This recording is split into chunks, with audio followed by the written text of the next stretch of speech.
राधे राधे दोस्तों, जब हम श्री कृष्ण के रास की बात करते हैं तो हमारी आंखों के सामने कृष्ण की राधा और उनकी गोपियां आ जाती हैं। पर क्या कभी कृष्ण ने अपनी पत्नियों के साथ रास किया था? क्या कृष्ण रास सिर्फ वृंदावन में ही करते थे? और हम लोग भी यही मानते हैं कि कृष्ण सिर्फ वृंदावन में ही रास करते थे और सिर्फ गोपियों और राधा के साथ ही रास किया करते थे। तो दोस्तों, आज हम आपको प्रमाण देते हुए ये साबित करेंगे कि कृष्ण की पत्नियों ने भी कृष्ण के साथ रास किया था। इसका सबसे प्रमाणित ग्रंथ है गर्ग संहिता, जो कृष्ण के जीवन से जुड़ी सभी जानकारी बताता है, और दूसरा है हरिवंशा पुराण। दोस्तों, गर्ग संहिता ग्रंथ का 18वां अध्याय हमें बताता है कि जब श्रद्धाश्रम नामक स्थान पर सभी कृष्ण पत्नियों से जब राधा रानी मिलती हैं तो कृष्ण पत्नियों ने कृष्ण से रास की इच्छा व्यक्त की। कृष्ण पत्नियां कहती हैं कि स्वयं कृष्ण यहाँ हैं, गोपियां और राधा रानी भी यहाँ पर हैं। तो ऐसे प्रेम से भरे वातावरण में श्री रुक्मिणी और सभी कृष्ण पत्नियां रास करने के लिए कृष्ण से कहती हैं, तो कृष्ण भी मान जाते हैं और वे सब संसार का सबसे दिव्य रास करते हैं, जिसमें शामिल थी श्री रुक्मिणी जी, श्री राधा, सभी कृष्ण पत्नियां और गोपियां। गर्ग संहिता बताती है कि जितनी संख्या में गोपियां और कृष्ण पत्नियां थीं, कृष्ण ने भी उतने ही संख्या में रूप धर लिए थे और करोड़ों कामदेवों के मन को अपनी बाहों की एक इशारे से चुरा लेते थे। श्री कृष्ण रास करते करते अपनी पत्नी रुक्मिणी, सत्यभामा, जामवंती, अपनी गोपी, अपनी राधा पर प्रेम बरसाने लगे।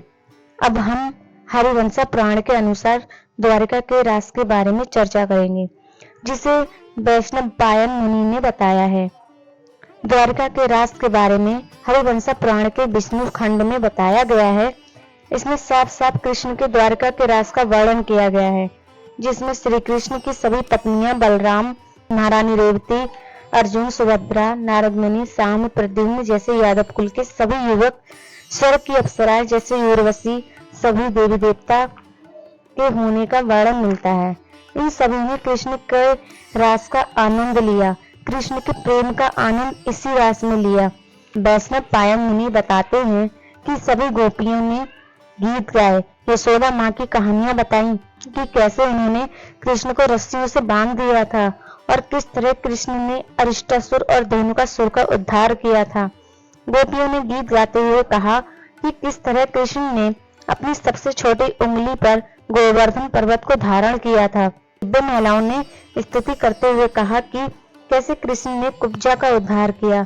सत्यभामा और कृष्ण की सभी पत्नियां गाने गा रही हैं, बलराम रेवती के साथ गा रहे हैं, अर्जुन सुभद्रा के साथ गा रहे हैं, साम, प्रद्युम्न, सात्यकी माता, सत्यभामा आदि सभी लोग रास में खोए हुए हैं। नारद मुनि भी इस रास में आए हैं। कृष्ण के जीवन के ये दोनों सबसे प्रमाणिक ग्रंथ हैं, जो बताते हैं कि द्वारका में भी कभी रास हुआ था, जिसमें कृष्ण पत्नियां शामिल थीं। कृष्ण की पत्नियों को भी रास में शामिल होने का अवसर मिला था, और ऐसा नहीं हुआ था कि कृष्ण ने केवल वृंदावन में रास किया था, द्वारका में नहीं। कृष्ण ने द्वारका में भी रास किया था अपनी पत्नियों के साथ। आपको कैसी लगी यह वीडियो हमें कमेंट करके जरूर बताएं। वीडियो को लाइक शेयर जरूर कर लें, और अभी तक आपने हमारे चैनल को सब्सक्राइब नहीं किया है तो जल्दी से हमारे चैनल को सब्सक्राइब कर लीजिए, नोटिफिकेशन बेल ऑन कर लीजिए, ताकि हमारी सारी नई वीडियोस की नोटिफिकेशन सबसे पहले पहुंचे आप तक। मैं मिलती हूँ आपसे अगली वीडियो में, तब तक के लिए stay happy and Radhe Radhe.